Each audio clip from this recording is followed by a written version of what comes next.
இது போராடுகிற காலம். உன்னை சாத்தான் தொடுவதற்கு நீ இடம் கொடுத்து விட்டால் முடிஞ்சது கதை.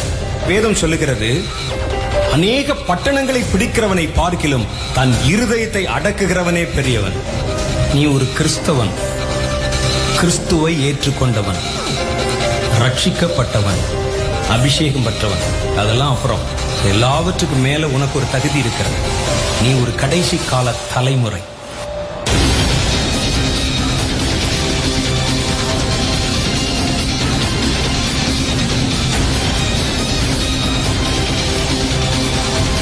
கடைசி கால சந்ததி. கர்த்தர் உனக்கு ஒரு மேலான காரியத்தை வைத்திருக்கிறார். கடைசி கால தலைமுறை செய்யற எல்லாமே மேலான காரியம்தான். எது ஒண்ணும் மட்டம் கிடையாது. மேலானதை நீங்க சிந்திக்கும்படி அழைக்கப்பட்டிருக்கிறீங்க. கீழான, தேவையற்ற, குப்பையான விஷயங்கள் பின்னால் ஓடுறதுக்கு இல்ல. சும்மா இன்டர்நெட்ல உட்கார்ந்து தேடிட்டு இருக்கிறதுக்கு இல்ல. பேஸ்புக்ல போய் நேரம் செலவழிப்பதற்கு அல்ல. பரலோகத்தை பார்க்கறதுக்கு தான் கர்த்தர் உனக்கு கண். பெரிய காரியத்தை பார்க்க. சும்மா செல்போன்ல 24 மணி நேரம் உட்கார்ந்து ஒரு வேடிக்கை பார்ப்பதற்கு அல்ல.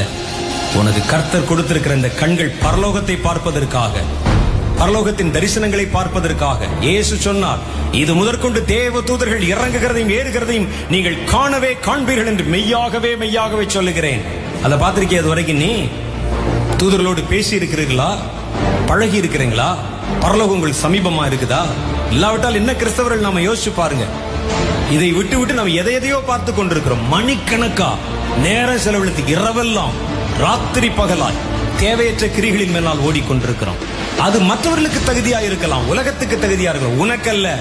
ஏனென்றால் என் தலைவன் செத்து எழும்பினவர், எழும்பினவர்களை இன்றைக்கும் உயிரோடு இருக்கிறவர்.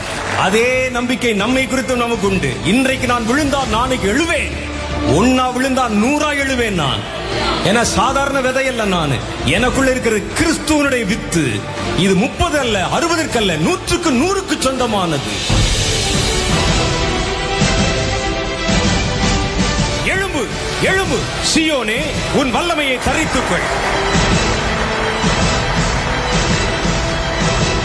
போ உன் பலத்தோடே.